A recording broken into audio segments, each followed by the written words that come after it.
मिथिला के अधिपति कला के प्रति अपने गहन अभिरुचि और समर्पण के लिए सुविख्यात थे। अपने राज्य के कला साधकों को प्रेरित और प्रोत्साहित करने हेतु वे नियमित रूप से प्रतियोगिताओं का आयोजन करते, जिनका उद्देश्य न केवल कला का पोषण करना था, बल्कि कलाकारों को उनके जीवनयापन का साधन भी उपलब्ध कराना था।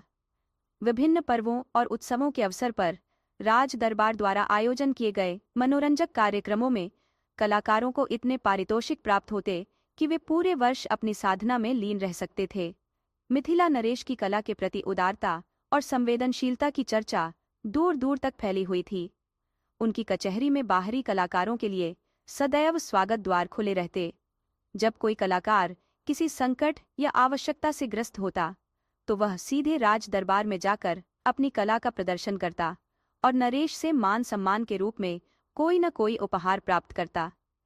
कलाकारों की सुविधा हेतु मिथिला नरेश ने एक विशेष कक्ष का निर्माण करवाया था, जहां बाहर से आने वाले कलाकार विश्राम कर सके और कक्षपाल के माध्यम से नरेश से मिल सके। कक्षपाल को यह अधिकार दिया गया था कि वह कलाकारों की प्रतिभा की परख कर सके, ताकि केवल सच्चे कला साधकों को ही महाराज से मिलने का अवसर प्राप्त हो।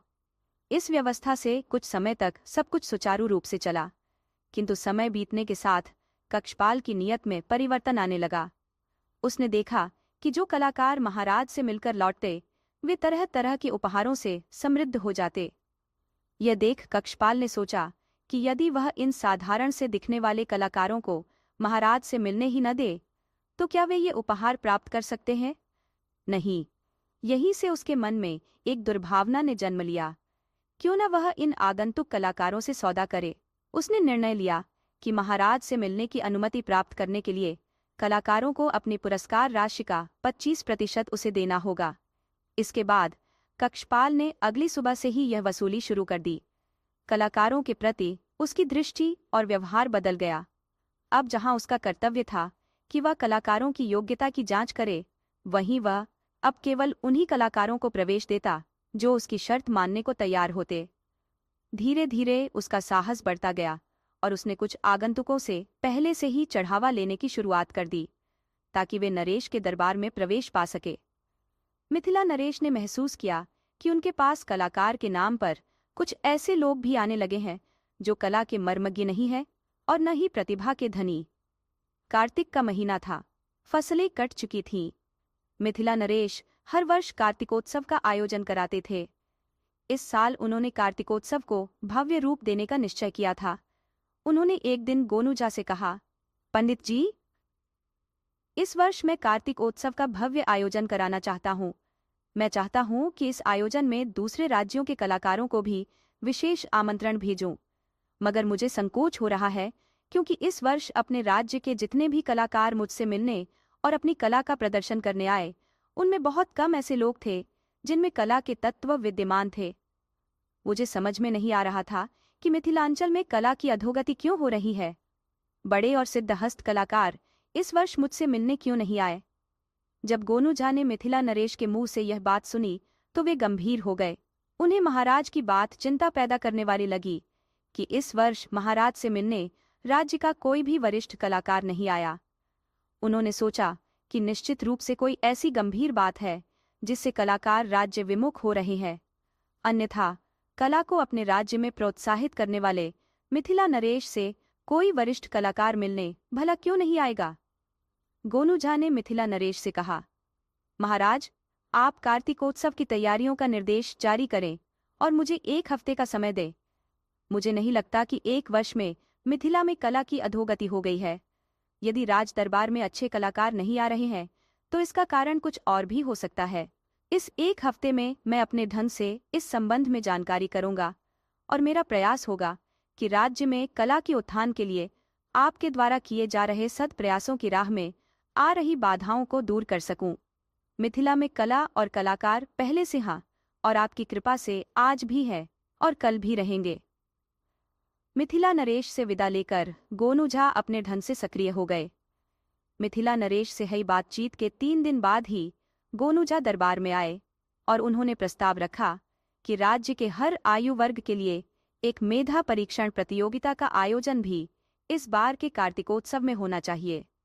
कार्तिकोत्सव की चर्चा सुनते ही मिथिला नरेश ने समझ लिया कि जरूर गोनू झा को कलाकारों के राज्य विमुख होने का कोई सुराग मिल गया है और वे इस मेधा परीक्षण प्रतियोगिता के बहाने उनके सामने कुछ प्रकट करना चाहते हैं।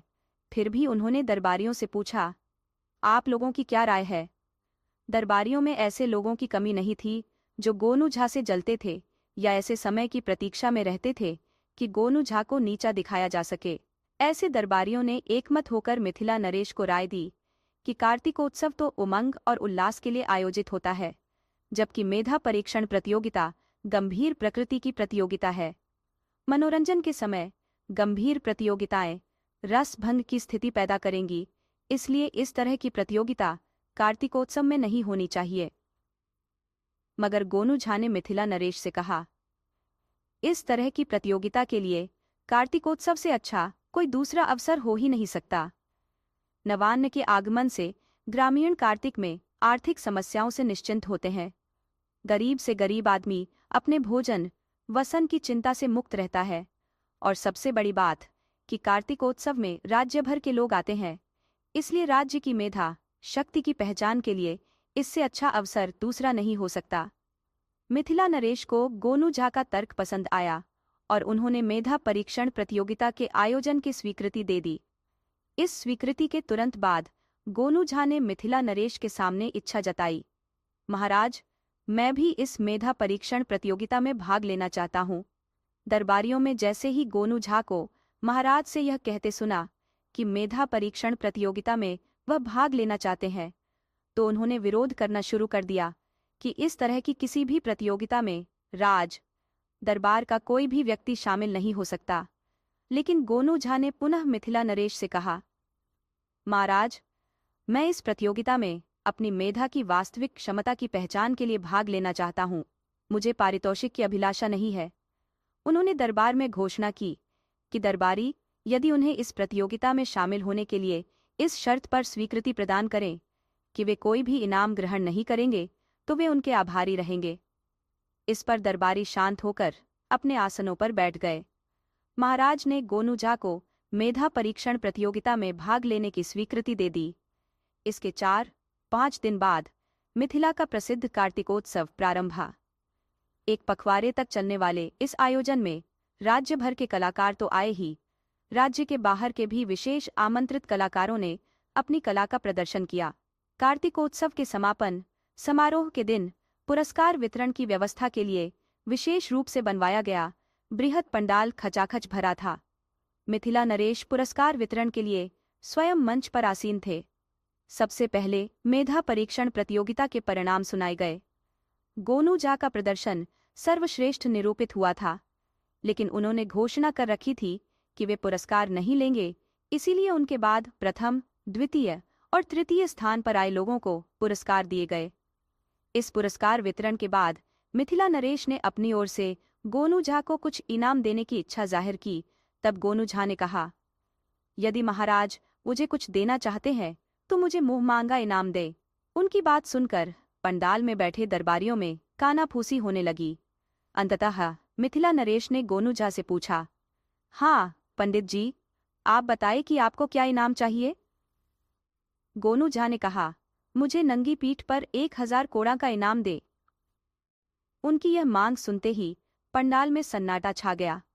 पंडाल में बैठे ईर्ष्यालु दरबारियों के मुंह खुले के खुले रह गए। गोनू झा की मांग इतनी अप्रत्याशित थी कि दरबारियों की समझ में नहीं आया कि आखिर गोनू झा इस तरह 1000 कोड़ों की मार क्यों खाना चाहते हैं। 5-10 कोड़े में तो आदमी बेदम हो जाता है और गोनू झा 1000 कोड़े खाएंगे। ये आत्महत्या नहीं तो और क्या है। मिथिला नरेश भी हतप्रभ थे। उन्होंने गोनू झा से कुछ और मांगने को कहा, मगर गोनू झा ने कहा, महाराज, आपने मुझे मुंह मांगा इनाम देने की घोषणा की है, अब उससे मुकर्रे नहीं। मुझे 1000 कोड़ों का इनाम चाहिए, नंगी पीठ पर, और कुछ भी नहीं। अंततः मिथिला नरेश ने गोनू झा की पीठ पर 1000 कोड़े लगाने का निर्देश दे दिया। कोड़े लेकर 2 मुस्टंडे सिपाही मंच पर आ गए। तब गोनू झा ने मिथिला नरेश से कहा, पंडाल में अगली पंक्ति में बैठे कलाकार स्वागत कक्षपाल को पहले मंच पर बुलाया जाए। मिथिला नरेश अब यह समझ चुके थे कि गोनू झा कुछ ऐसा रहस्योद्घाटन करने वाले हैं जो सबके लिए चौंकाने वाला होगा। उन्होंने तुरंत आदेश दिया कि कक्षपाल को मंच पर लाया जाए। जब कक्षपाल मंच पर आया तो उसके चेहरे की रंगत उड़ चुकी थी। कार्तिक मास की सर्द रात में भी उसके माथे पर पसीने की बूंदें साफ दिखाई दे रही थी। वह भयभीत और सहमा हुआ था। गोनू झा ने उसके हाथ का इशारा करते हुए मंच पर स्वागत किया और कहा, आइए महान कला पारखी और स्वागत कक्ष के सर्वेसर्वा कक्षपाल महोदय। बिना आपकी कृपा और अनुमति के कोई भी प्रतियोगिता में शामिल नहीं हो सकता। मैं यहाँ सार्वजनिक रूप से वादा पूरा करता हूँ, आपसे किया गया यह करार कि मेरे पारितोषिक का 25% हिस्सा आपको अदा करूं, ताकि भविष्य में भी आप मेरे लिए राज दरबार के द्वार खुले रखें। महाराज ने जैसे ही गोनू झा की ये शब्द सुने, उनके मन में तत्काल यह बात स्पष्ट हो गई कि कक्षपाल किस प्रकार का गोरख धंधा चला रहा था। गोनू झा ने जिस मेधा परीक्षण प्रतियोगिता में भाग लेने की अनुमति ली थी, उसका रहस्य अब पूरी तरह खुल चुका था। महाराज ने गंभीरता से गोनू झा की ओर देखा तो गोनू झा ने तुरंत कहा, महाराज, इस कक्षपाल को 250 कोड़े लगाए जाए। इसने मुझसे सौदा किया था कि जो भी पुरस्कार मुझे प्राप्त होगा उसका 1/4 हिस्सा इसे देना होगा। ऐसा न करने पर इसने मुझे धमकी दी थी कि भविष्य में मुझे कभी भी नरेश से मिलने का अवसर नहीं मिलेगा। सभा में उपस्थित कलाकारों ने भी एक स्वर में उठकर कक्षपाल के विरुद्ध शिकायत करना शुरू कर दिया। महाराज ने सभी की बात ध्यानपूर्वक सुनी। मंच पर ही कक्षपाल को सार्वजनिक रूप से कोड़े लगाने का आदेश दिया और उसकी नौकरी से बर्खास्तगी की घोषणा कर दी। साथ ही उन्होंने गोनू झा को सम्मानित करते हुए उन्हें ढेर सारे उपहार और कला शिरोमणि की उपाधि से विभूषित किया। कार्तिक महोत्सव में शामिल कलाकारों ने खुलकर गोनू झा की प्रशंसा की, जबकि दरबार में उनके विरोधी अपना समूह लेकर वापस लौट गए। एक बार मिथिला के राज दरबार में एक ऊंचा और मजबूत पहलवान दिल्ली से आया। उसका कद 7 फुट और शरीर इतना विशाल था कि उसकी मांसपेशियों की आकृति देखते ही बनती थी। मिथिला नरेश कला प्रेमी होने के नाते पहलवान को सम्मानपूर्वक दरबार में बुलाए। महाराज ने उसका भव्य स्वागत किया। पहलवान ने गर्व से कहा, महाराज, मैं दिल्ली से आया हूँ और मेरा नाम ज्वाला सिंह है। दिल्ली में मेरे समान कोई मल्ल नहीं है। मैंने चारों ओर के राज्यों के सभी प्रतिद्वंद्वियों को पराजित कर दिया है और अब मिथिला में आया हूँ, जहाँ मैंने सुना है कि यहाँ भी शक्तिशाली मल्ला है। अब मैं देखना चाहता हूँ कि कोई मुझे टक्कर दे सकता है या नहीं। मिथिला नरेश मुस्कुराते हुए बोले, ज्वाला सिंह, ये सुनकर प्रसन्नता हुई कि तुम्हें अपनी शक्ति पर अभिमान है, पर तुम ये क्यों भूल जाते हो कि इस संसार में हर कला का एक से बढ़कर एक ज्ञानी होता है। ज्वाला सिंह ने अपनी बात पर जोर दिया, महाराज, अब तक द्वंद्व कला में ऐसा कोई नहीं मिला जो मुझे हरा सके। ऐसा हो सकता है, पर इसका यह मतलब नहीं कि तुम अजेय हो। महाराज बोले, कल सुबह अखाद्य में तुम्हारी शक्ति और पैतरे परखे जाएंगे। अगले दिन अखाद्य में ज्वाला सिंह की गर्जना गूंज उठी। मिथिला के कई मल्ल उससे मुकाबले के लिए तैयार थे। राजा के आते ही द्वंद्व शुरू हुआ। ज्वाला सिंह अद्वितीय था। कुछ ही पलों में उसने अपने प्रतिद्वंद्वी को धराशायी कर दिया। उसके बाद एक एक कर मिथिला के 4 मल्ल भी उसके सामने हार मान चुके थे। अब मिथिला सम्मान खतरे में था। राजा चिंतित थे। उसी दिन ज्वाला सिंह को राजा की आज्ञा से शाही मेहमान बनाकर भांति भांति का भोजन कराया गया। दूसरे दिन तो और भी गजब हुआ।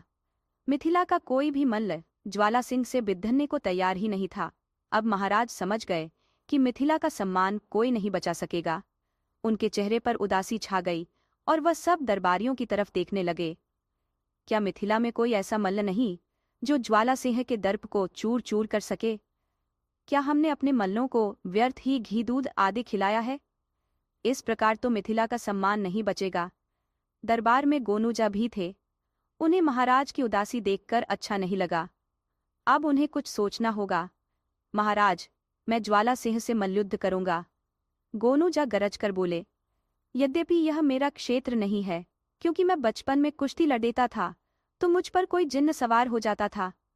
प्रतिद्वंद्वी के हाथ पैर टूट जाते थे। तन घरवालों ने मुझे कुश्ती लड़ने से रोक दिया। फिर बहुत दिनों बाद एक ज्योतिषी ने मुझे बताया कि मेरे हाथों में मानहत्या की रेखा है, जो कभी लड़ाते बिदाते मेरे हाथों होगी। इसलिए मैं द्वंद्व नहीं करता, पर आज बात मिथिला के सम्मान की है तो मैं अवश्य लड़ूंगा।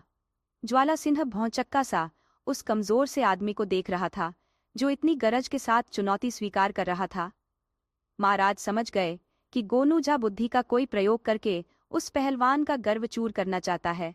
हाँ भाई ज्वाला सिंह, गोनू झा बोले, कुश्ती के तो विद्वान हो और सैकड़ों कुसगतियां जीती भी होगी। कुश्ती की सरगम तो जानते होंगे? सरगम? ज्वाला सिंह अचकचाया। अरे, सरगम नहीं जानते कुश्ती की?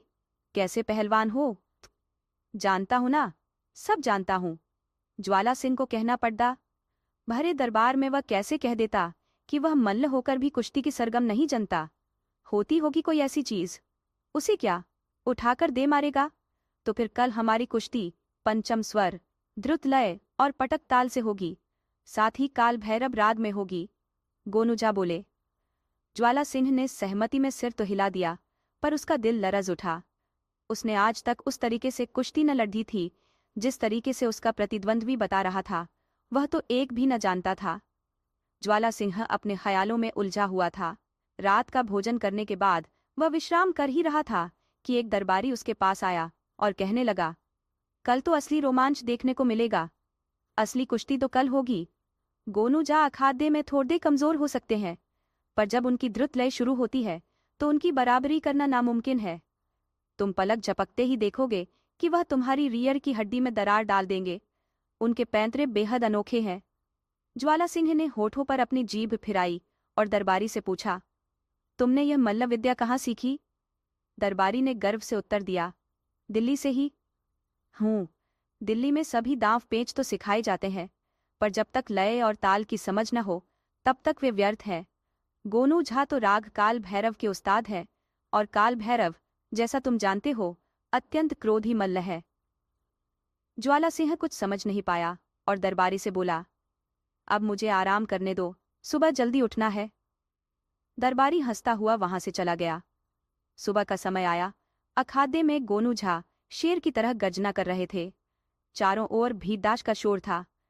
मिथिला नरेश अपनी गद्दी पर विराजमान थे, पर दिल्ली का पहलवान ज्वाला सिंह कहीं दिख नहीं रहा था। पूरी मिथिला में उसकी खोज की गई, पर वह कहीं नहीं मिला। महाराज समझ गए और गोनू झा को विजेता घोषित कर दिया गया। उन्हें अनेक पुरस्कारों से सम्मानित किया गया। जब महाराज ने उनसे पूछा तो गोनू झा हंसते हुए बोले, मैंने ज्वाला सिंह को सुर, लय और ताल की उलझन में डाल दिया था। रात में एक विश्वस्त दरबारी द्वारा उसे इतना भयभीत करवा दिया कि उसने भागने में ही अपनी भलाई समझी। महाराज बहुत प्रसन्न हुए क्योंकि मिथिला का सम्मान सुरक्षित रहा।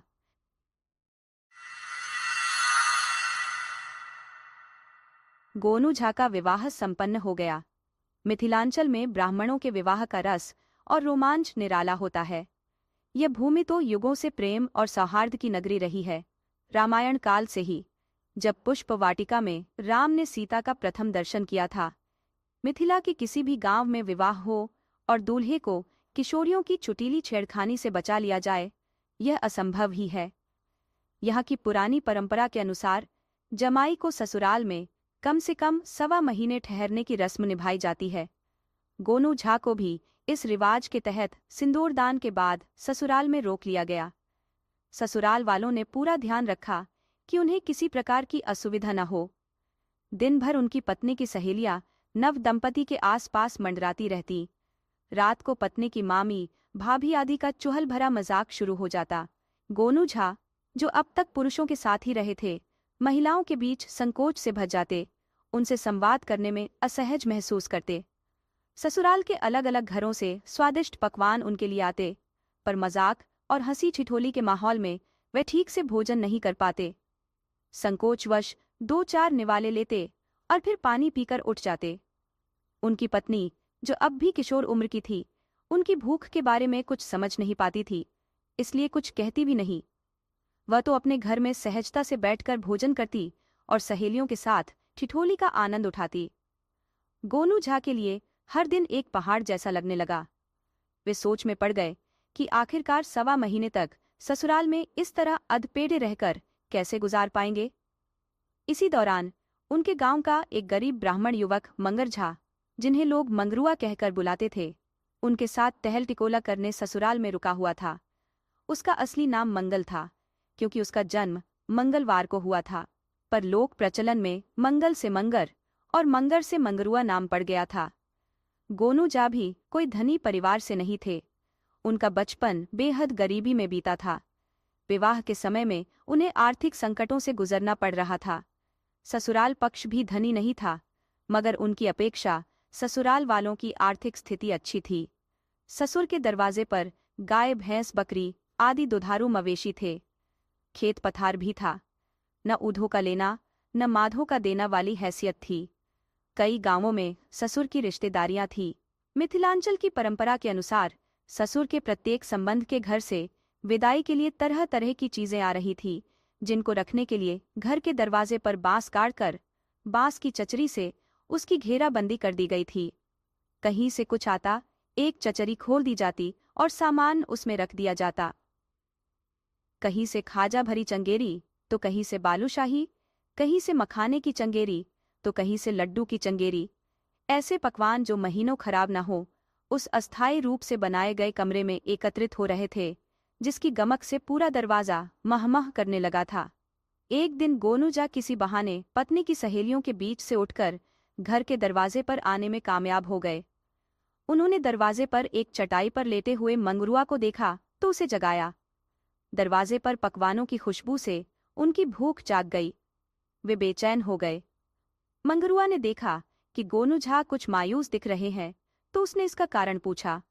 गोनू झा ने मंगरुआ से बताया, दिन भर पत्नी की सहेलियां घेरे रहती हैं और रात को भाभी और मामिया।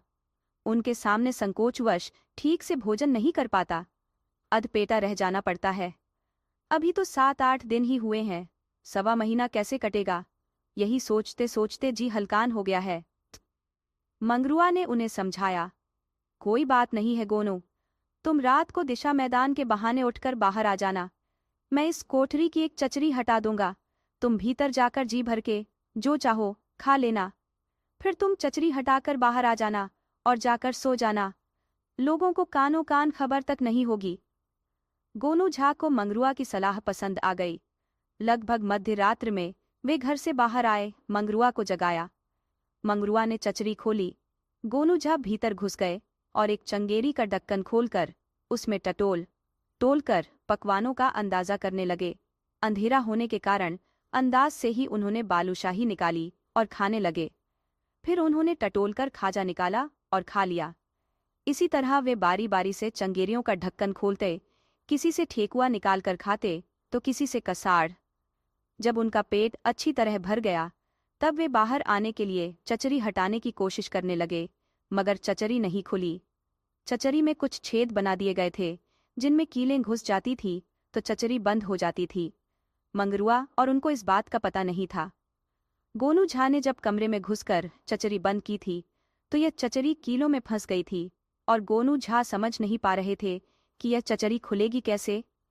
थोड़ी देर तक गोनू झा प्रयास करते रहे, मगर जब चचरी नहीं खुली, तब वह धीरे धीरे चचरी को थपथपाने लगे, ताकि इस हल्की आहट से मंगरुआ उठ जाए और आकर चचरी उठा दे। मगर मंगरुआ को नींद आ गई थी, इसलिए वह चचरी थपथपाए जाने से जगा नहीं। गोनू झा की बेचैनी बढ़ती जा रही थी।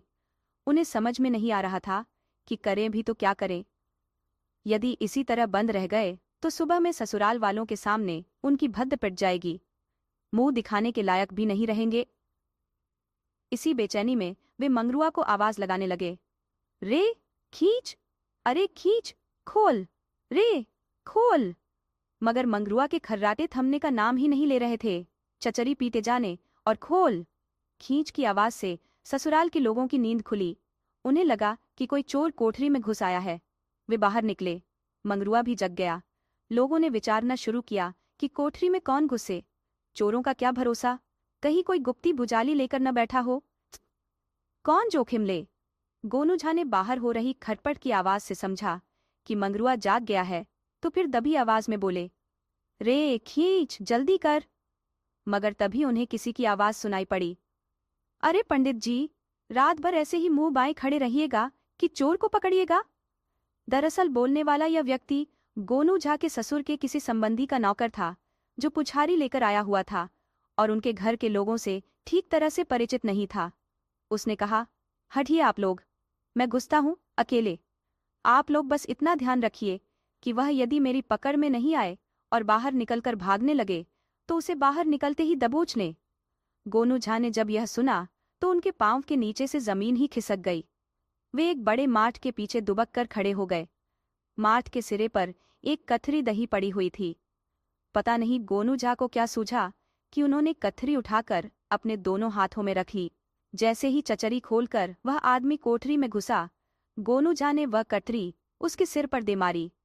कथरी टूट गई और वह आदमी सिर से कंधे तक मलाई की छह परतों वाली दही से पुत गया।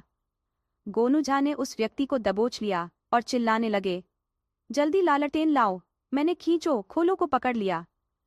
वह व्यक्ति इस अचानक हमले से इतना घबरा गया था कि उसे कुछ समझ में नहीं आया कि अंधेरे में उसके सिर पर क्या टूटा और चेहरे की क्या हालत हो रही है। गोनू झा की आवाज सुनकर ससुराल के लोग कोठरी में घुसे और उस व्यक्ति को घसीटकर बाहर लाए और फिर हुई उसकी जबरदस्त धुनाई की। गोनू झा ने बाद में उसे छुड़ा दिया और उसे एक कोने में ले जाकर कहा, बस यहां से भाग जाओ, इसी में तुम्हारी भलाई है। वह आदमी सकते में तो था ही, वहां से भाग निकला। सोचा जान बची तो लाखों पाए। और गोनू झा अपनी मस्त चाल में चलते हुए आए। ससुराल के लोग उन्हें मुग्ध नजरों से देख रहे थे। उनकी आंखों में प्रशंसा का भाव था कि कितने बहादुर हैं हमारे मेहमान।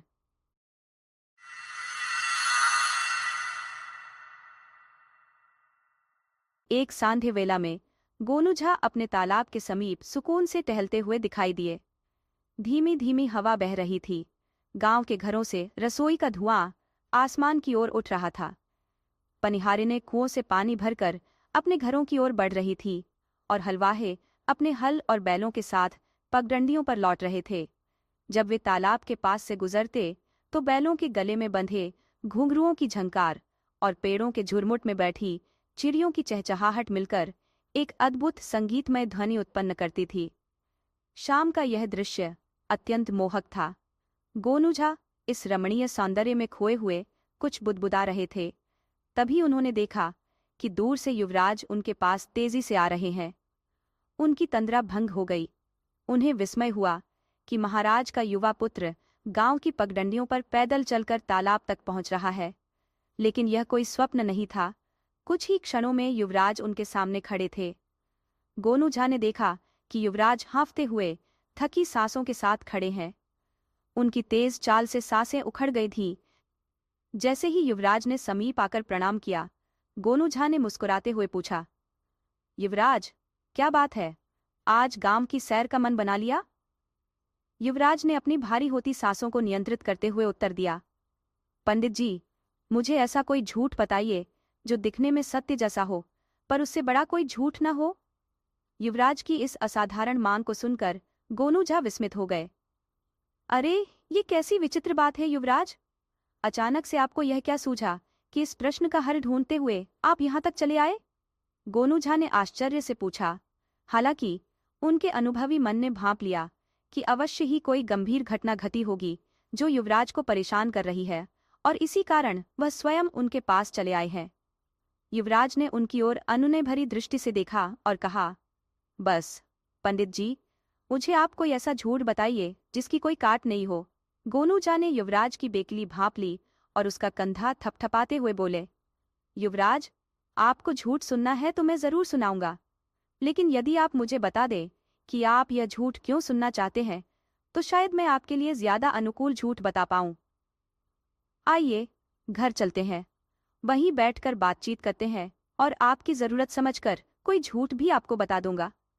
गोनू झा अपने साथ युवराज को लेकर अपने घर आ गए। पत्नी को आवाज देकर युवराज के लिए मिठाई और लस्सी मंगवाई।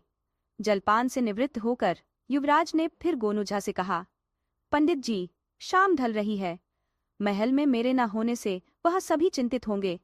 कृपया मुझे कोई झूठ सुना दे, ऐसा झूठ जिससे बड़ा झूठ कोई दूसरा मुझे नहीं सुना सके। गोनू झा ने कहा, युवराज, पहले आप मुझे बताएं कि आप ऐसा झूठ क्यों सुनना चाहते हैं। मुझे पूरी बात बताइए, तभी मैं आपकी कोई सहायता कर सकूंगा। युवराज ने गोनू झा को बताना शुरू किया। पंडित जी, आज सुबह मैं दीवान और नगर सेठ के पुत्रों के साथ बाजार गया था। वे दोनों मेरे मित्र हैं और सहपाठी भी। हम तीनों बाजार में मटर गश्ती करते हुए इधर उधर की बातचीत कर रहे थे। थोड़ी देर में ही बातें झूठ पर टिक गई। सभी तरह तरह की झूठी गप्पें हाँकते और हंसते। इसी तरह बात बात में हम तीनों बहुत जोश में आ गए और हम में बाजी लग गई कि जो सबसे बड़ा झूठ बोलेगा उसे 100 स्वर्ण मुद्राएं मिलेंगी। इतना कहकर युवराज चुप हो गया। युवराज की मुखमुद्रा देखकर गोनू झा को यह बात समझ में आ गई कि बात यही खत्म नहीं हुई है। उन्होंने युवराज से कहा, युवराज, आप चुप हो गए, आगे क्या हुआ बताइए, नहीं तो मैं आपकी मदद नहीं कर पाऊंगा। युवराज ने झिझकते हुए कहना शुरू किया, पंडित जी। इसके बाद दीवान पुत्र ने सबसे पहले झूठ सुनाना शुरू कर दिया। उसने कहा, आज से 100 साल पहले मेरे परदादा यहाँ के राजा थे और आज जो मिथिला नरेश हैं उनके परदादा बहुत गरीब थे, निर्धन। इधर उधर टहल टिकोला करते उनकी जिंदगी गुजर रही थी। एक दिन वे मेरे परदादा के पास आए जिससे कि राजकोष से उनकी परवरिश के लिए एक निश्चित रकम वेतन के रूप में मिल सके। मेरे परदादा को उन पर दया आ गई और उन्होंने उन्हें हुक्का भरने के काम पर अपनी निजी चाकरी के लिए रख लिया। युवराज ने आगे बताया, क्या कहूँ पंडित जी, उसकी गप्प सुनते ही मेरी मति मारी गई और मुझे गुस्सा आ गया और मैं गुस्से में बोल पड़ा, झूठ, बिल्कुल झूठ, ऐसा हो ही नहीं सकता। मिथिला नरेश का वंश वृक्ष, वह दस्तावेज जिसमें वंश का उल्लेख रहता है कि वर्तमान नरेश के पिता कौन थे, उनके पिता के पिता, पितामह के पिता, परपितामह के पिता, वृद्ध परपितामह के पिता, यानी सुदूर अतीत से लेकर वर्तमान तक का पूर्वजीय ब्यौरा राजमहल में उपलब्ध है। चाहो तो देख लो। मेरा ऐसा कहना था कि दीवान के बेटे ने तपाक से कहा, मैंने कब कहा कि मैं सच कह रहा हूँ? अरे यार, बात तो झूठ की थी। लो, मैंने सुना दी सबसे बड़ी झूठ। अब निकालो 100 स्वर्ण मुद्राएं। और चूंकि मैं शर्त हार गया था इसलिए मैंने दीवान पुत्र को 100 स्वर्ण मुद्राएं दे दी। गोनू झा पूरी तन्मयता से युवराज की बातें सुन रहे थे। उन्होंने युवराज की ओर देखते हुए पूछा, फिर क्या हुआ युवराज? युवराज ने फिर कहना शुरू किया, पंडित जी। इसके बाद नगर सेठ के पुत्र ने कहना शुरू किया, एक बार की बात है, राज्य में भयंकर बाढ़ आई हुई थी। सारे खेत खलिहान डूब गए थे। गांव के लोग जीवन रक्षा के लिए पलायन कर गए। यही हाल नगर का था। नगरवासी भी बाढ़ की विनाश लीला से बचने के लिए सुरक्षित स्थानों पर आ चुके थे। नगर में केवल मेरा परिवार बचा रह गया था, या फिर महाराज का। चूंकि मेरा परिवार व्यापार से धन अर्जन करता है इसलिए हमारे पास अनाज का अकूत भंडार था, जो हमारे भवन के सबसे ऊपरी तल्ले पर रखा गया था कि यदि बाढ़ का पानी हमारे भवन में प्रवेश करे तो अनाज को कोई क्षति न पहुंचे। बाढ़ के कारण राजभवन के छोटे कर्मचारी और खिदमतगार भाग चुके थे। एक दिन बाढ़ का पानी राजभवन में घुस ही गया और देखते देखते राजभवन का अन्न भंडार पानी में डूब गया। इसके बाद राजभवन के लोग भूख से बिलबिलाने लगे।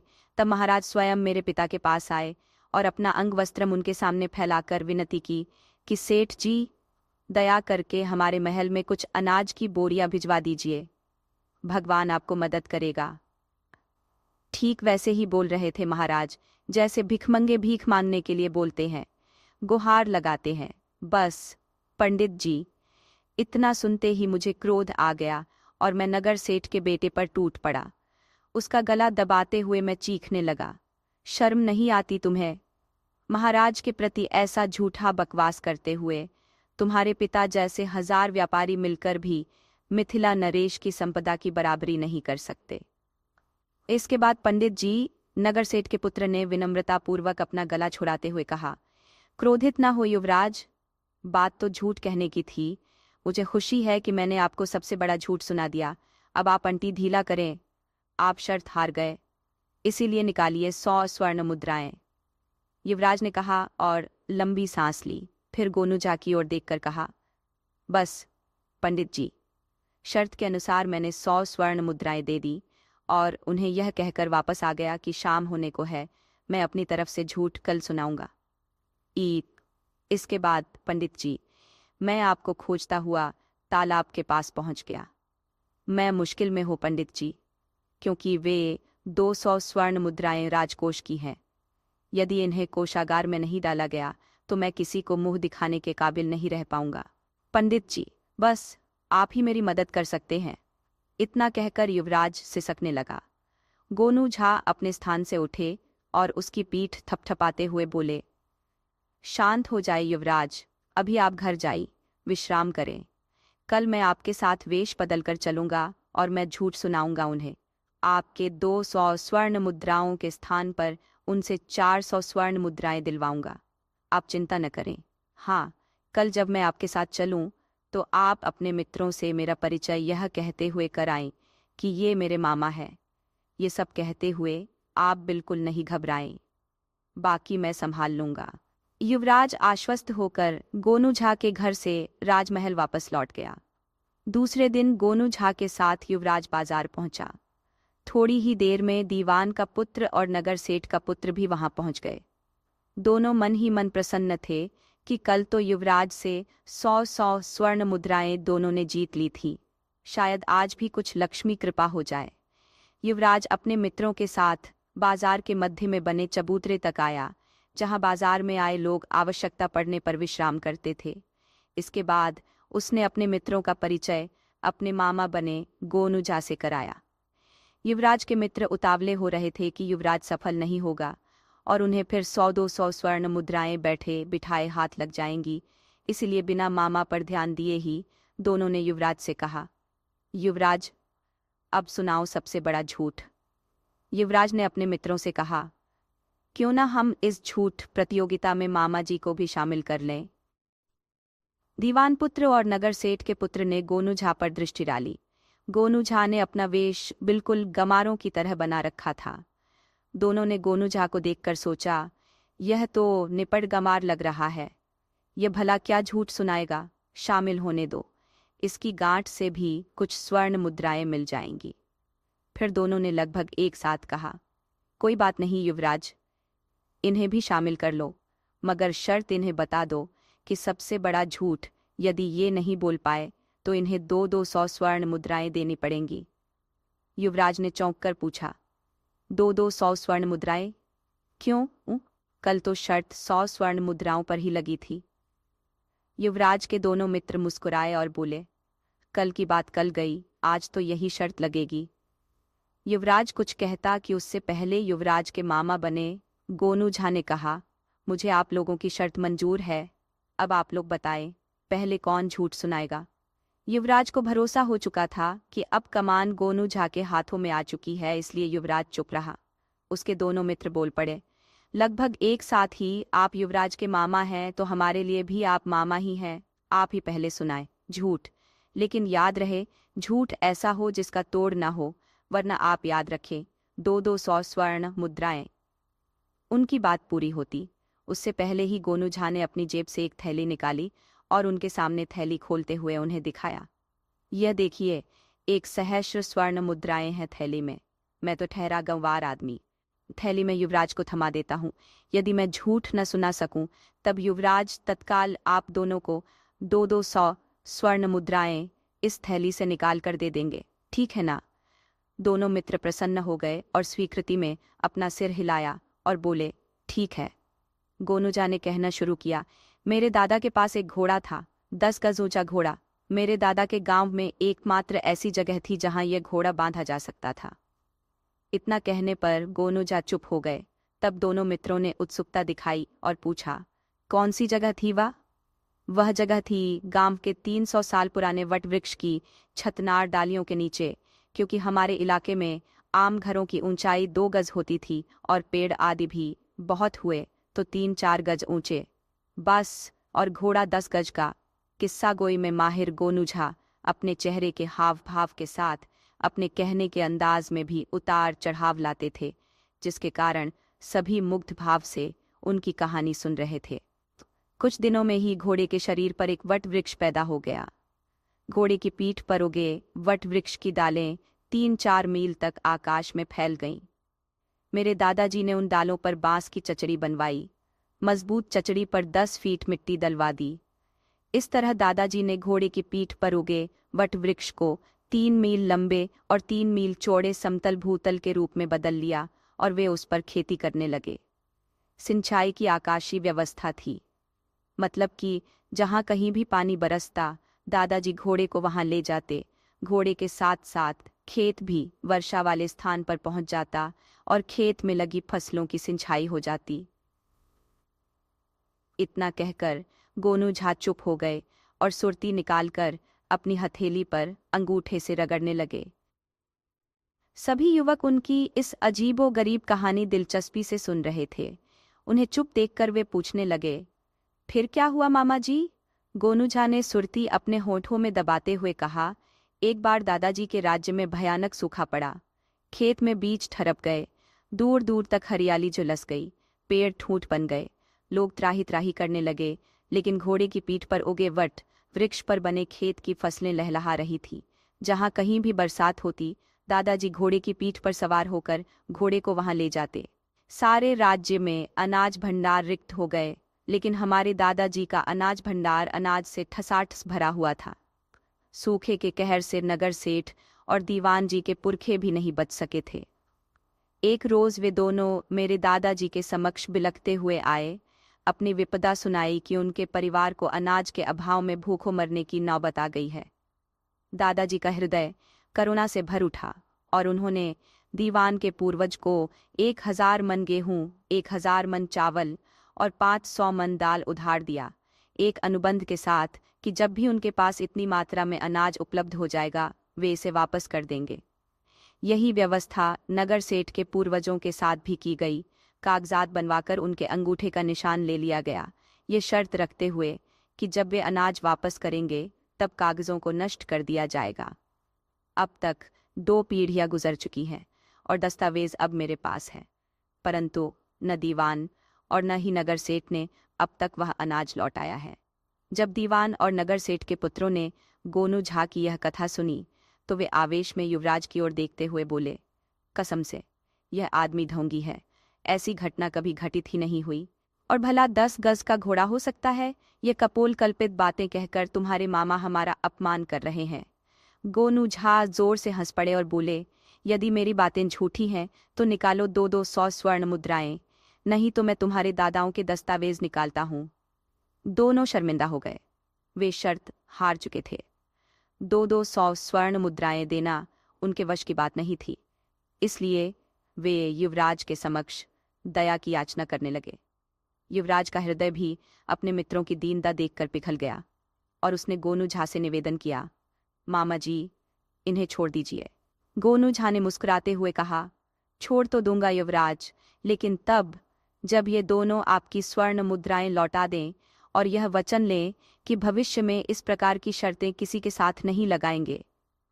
नगर सेठ और दीवान के पुत्रों ने युवराज को जीती हुई मुद्राएं लौटा दी और गोनू झा के सामने हाथ जोड़कर बोले, मामा जी, अब से हम ऐसी शर्तें कभी नहीं लगाएंगे, हमें क्षमा करें।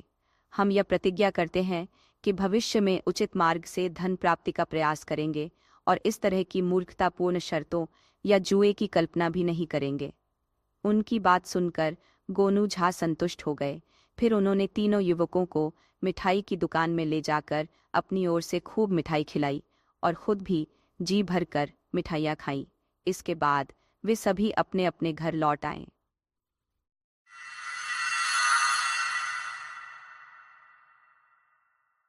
गोनू झा एक रात गहरी नींद में लीन थे। उनकी पत्नी भी उसी पलंग पर बेसुध सो रही थी। अचानक किसी हलचल की अस्पष्ट ध्वनि ने गोनू झा की अधूरी नींद को झकझोर दिया।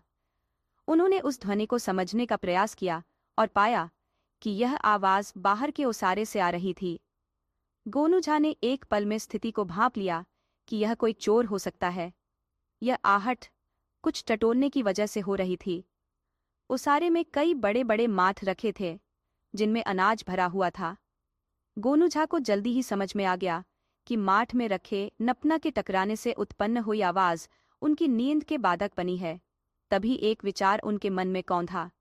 वे अचानक उठे और पलंग पर बैठकर अपनी पत्नी को जोर से जगाने लगे। जोर से झकझोरते हुए उन्होंने कहा, अरे उठो भाग्यवान, जल्दी उठो, नहीं तो बड़ा अनर्थ हो जाएगा।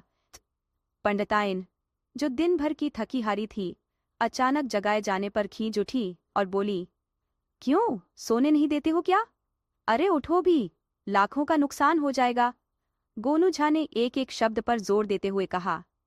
लाखों का नुकसान सुनते ही पंडिताइन की आंखें चौकन्नी हो गई और वे बिस्तर पर उठकर बैठ गई। उधर चोर जो मार्ट से अनाज चुराने के मंसूबे में था, गोनू झा के मुंह से लाखों शब्द सुनते ही अपनी चाल धीमी कर दी। अब वह आगे की बात जानने के लिए खिड़की के पास जाकर कान सटाकर सुनने लगा। अंधेरी अमावस की रात में उसे यह तसल्ली थी कि भीतर से कोई उसे देख भी नहीं सकता था। पंडिताइन ने थोड़ी सावधानी बरतते हुए पूछा, क्या कोई सपना देख रहे हो जो आधी रात में लाखों का नुकसान करने की बात कर रहे हो? गोनू झा ने कहा, अरे पंडिताइन, समझो कि अपने भाग्य जग गए। मैं जो एक पोटली सेमल के बीज लाया था, वह कहाँ है? पंडिताइन इस बेतुकी बात पर फिर झल्ला पड़ी। ओह, ये क्या बात हुई? आधी रात में सोए से जगाया? कहने लगे, लाखों का नुकसान हो जाएगा, जैसे कोई हीरा, मोती, जर जेवरात की बात हो, और अब पूछ रहे हो, संबल के बीज कहाँ है? कहीं दिमाग तो नहीं फिर गया है? गोनू झा ने पंडिताइन को डपट दिया। अरे, फालतू बकवास में मत पड़, ये बता कि सेंबल के बीज कहाँ है? पंडिताइन गोनू झा के तेवर देखकर सहम गई और बिसूरती हुई बोली, बाहर ओसारे की बनेरी में बीज की पोटली बंधी हुई है। गोनू झा ने बिगड़ते हुए कहा, अरे, उस पोटली को तूने इतनी लापरवाही से रखा? पंडिताइन को भी गुस्सा आ गया और वह भी तेज आवाज में बोल पड़ी, 2 पाई का भी होगा वह सेंबल का बीज, मैं क्या उसे तिजोरी में रखती? काहे आधी रात में ठटा खड़ा कर रहे हो? चोर सांस रोके गोनू झा और पंडिताइन के बीच हो रही बातचीत को सुन रहा था। उसे भी समझ में नहीं आ रहा था कि एक पोटली सेंबल के बीज के लिए गोनू झा इतना तड़क क्यों रहे हैं। तभी उसके कान में गोनू झा की आवाज पड़ी, अरे भाग्यवान, अब वह सेंबल का बीज तिजोरी में ही रखा जाएगा। तुम्हें कुछ दिन दुनिया की खबर भी है? एक यूनानी चिकित्सक ने सेंबल के बीज से जीवन रक्षक औषधि बनाई है और रातों रात सेंबल के बीज की कीमत हीरों जवाहरातों की तुलना में 200 गुना बढ़ गया है। जरा सोच, एक स्वर्ण मुद्रा में 1 तोला सोना मिल जाता है कि नहीं? एक यूनानी व्यापारी आज ही महाराज के पास आया था।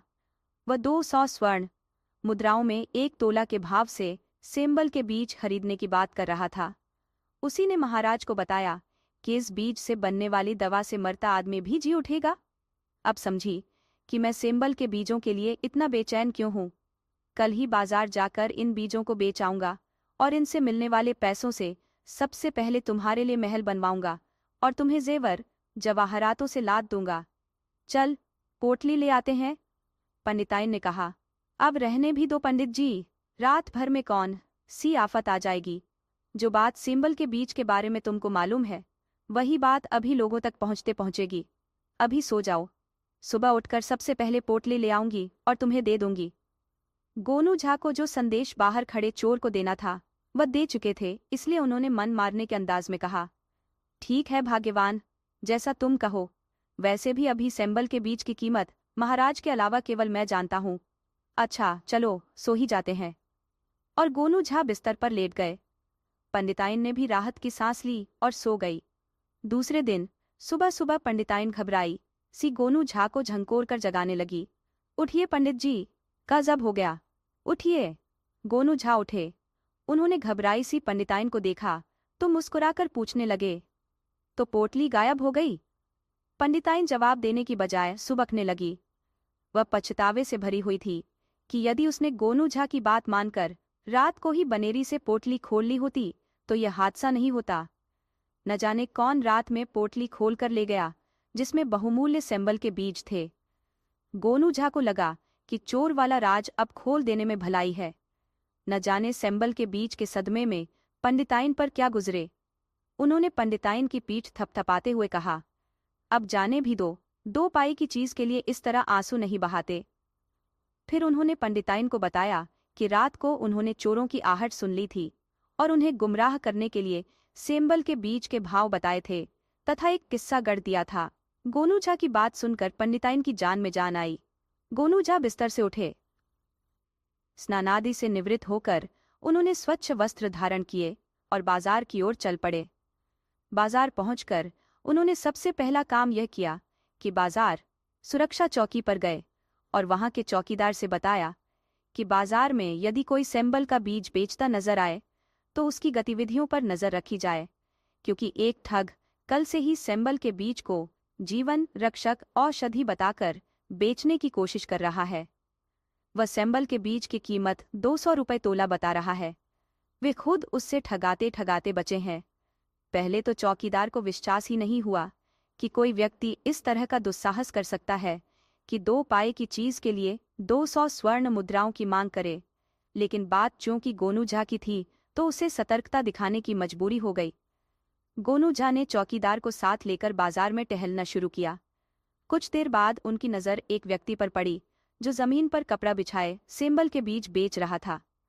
आमतौर पर सेंबल के बीज बाजार में नहीं बिकते, इसलिए गोनू झा ने तुरंत अंदाजा लगा लिया कि यही वो चोर है जिसने रात में उनके घर से सेंबल के बीजों की पोटली चुराई थी। उन्होंने चौकीदार को इशारा किया और चौकीदार इशारा समझते हुए उस व्यक्ति के पास पहुंचा और उससे बीजों की कीमत पूछी। चोर ने बड़े आत्मविश्वास से उत्तर दिया, 200 स्वर्ण मुद्राएं प्रति तोला। चौकीदार हैरान होकर बोला, इतनी ऊंची कीमत? आखिर इन बीजों में है क्या? ये तो साधारण सेंबल के ही बीज है ना? चोर मुस्कुराते हुए बोला, ये साधारण बीज नहीं है, इनमें जीवन रक्षक तत्व छुपे हैं। तब तक गोनू झा भी वहां पहुंच चुके थे और चोर चौकीदार के बीच हो रही इस बातचीत का मजा ले रहे थे। गोनू झा ने चोर से ठिठोली करते हुए कहा, अरे भाई, तो रात का भाव बता रहा है। चौकीदार जी, जरा इसे सेंबल के बीजों का दिन वाला भाव भी बता दीजिए। ये सुनते ही चौकीदार ने चोर को दबोच लिया, उसकी कलाई मरोड़ दी और उसे घसीटते हुए पीटने लगा। गोनू झा अपनी मस्त चाल में हंसते हुए राज दरबार की ओर बढ़ गए।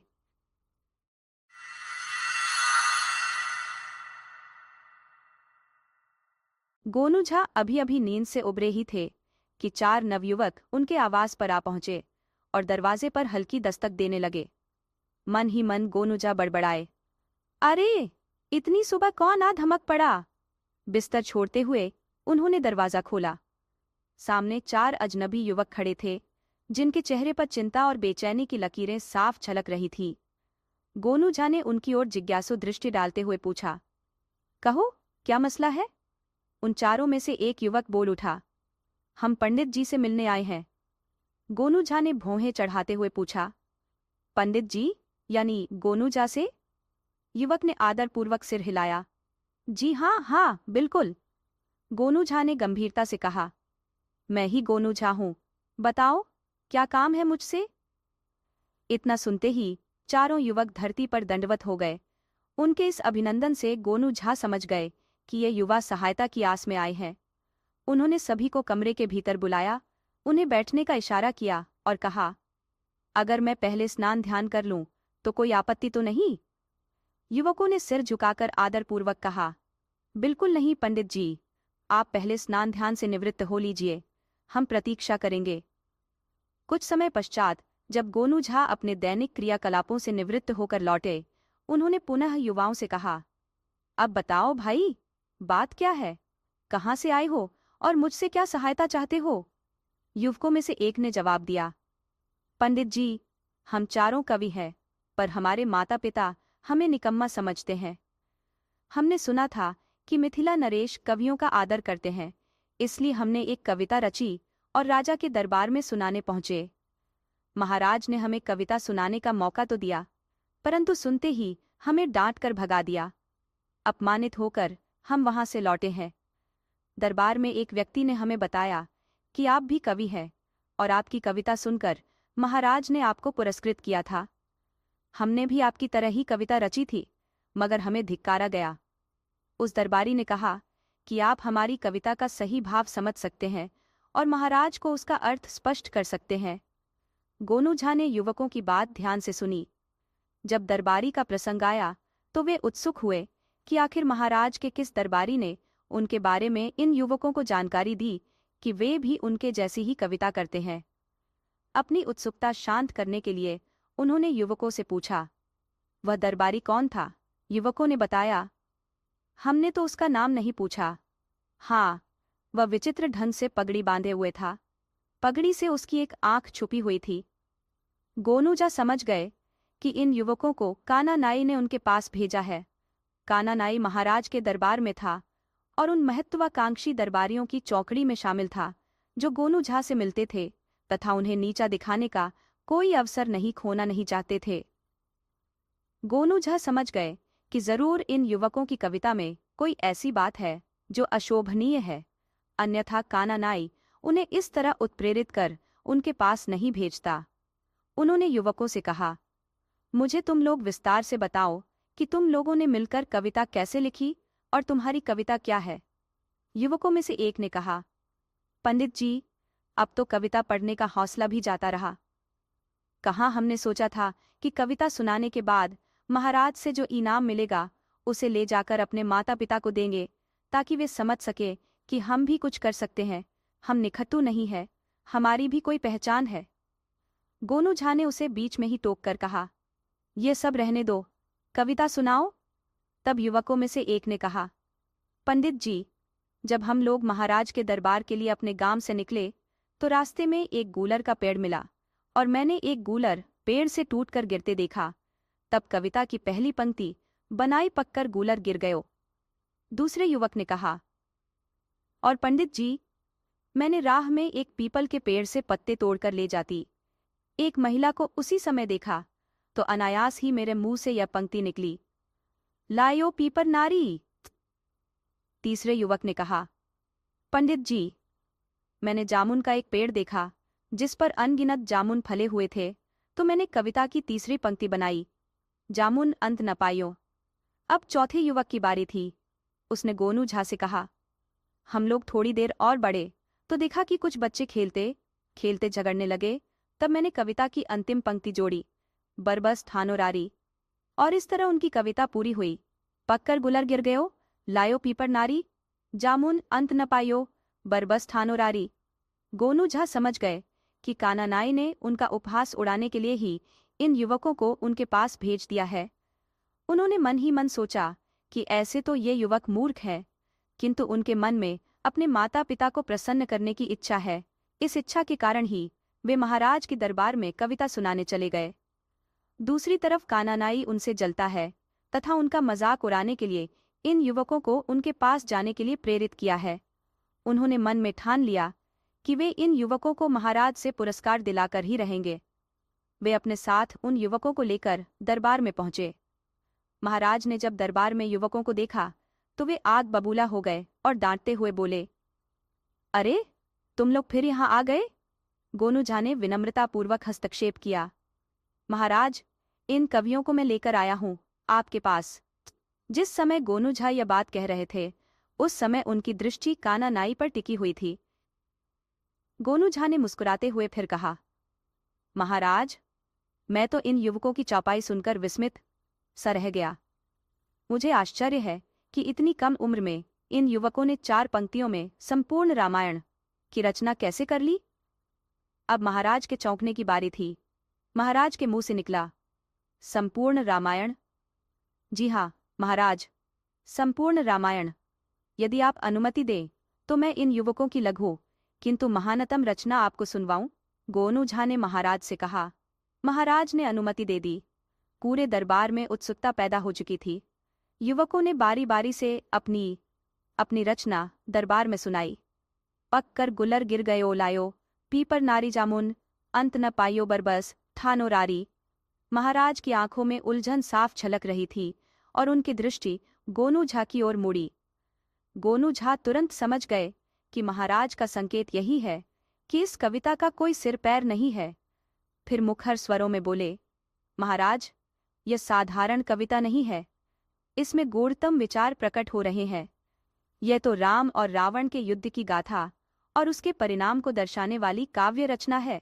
पक कर गूलर गिर गयो दरअसल रावण की पत्नी मंदोदरी का करुण विलाप है, एक अद्वितीय करुण रस की अभिव्यक्ति। इस पंक्ति में कवि ने संकेत किया है कि रावण की स्वर्णिम लंका, जो उसके घमंड का प्रतीक थी, पक चुके गूलर के फल की तरह जमीन पर गिर गई, नष्ट हो गई। गोनूझा ने आगे विवेचन किया, लाइयो पीपर नारी इस बात को प्रतिबिंबित करता है कि मंदोदरी का पिया यानी रावण परनारी अर्थात सीता को लेकर आया, जिसका परिणाम लंका के सर्वनाश में हुआ। जामन अंत न पाइयों में भगवान राम का यशोगान हो रहा है। यह कवि कहता है, हे मन, राम तो अनंत है, उनकी शक्ति और सामर्थ्य को कोई भी नहीं समझ सकता। और अंत में महाराज ये स्पष्ट होता है कि मंदोदरी अपने विलाप में इस बात का बखान करती है कि उसके पति रावण ने उस असीमित शक्ति वाले राम से जबरन शत्रुता मोल ली, जिसका परिणाम उसे और लंका दोनों को विनाश के रूप में भुगतना पड़ा। महाराज कविता की जटिलता से उतने प्रभावित नहीं हुए जितने गोनू झा के विद्वतापूर्ण विश्लेषण से। उन्होंने यह भी भांप लिया कि गोनू झा उन युवकों की मदद करना चाहते हैं, जिसका तात्पर्य है कि इन नवयुवकों में कुछ विशेष गुण अवश्य हैं। इसी विचार से प्रेरित होकर महाराज ने चारों युवकों को इनाम से सम्मानित किया। इनाम पाकर वे चारों युवक प्रसन्नचित्त होकर दरबार से विदा लेने लगे। जब उन्होंने गोनू झा के चरणों में झुककर प्रणाम किया तो गोनू झा ने उन्हें आशीर्वाद देते हुए कहा, जाओ, इस धनराशि को अपने माता पिता को दो, उन्हें प्रसन्न करो। अब घर जाकर कुछ ठोस कार्यों को सीखो, केवल कविता से जीवन का निर्वाह नहीं होता।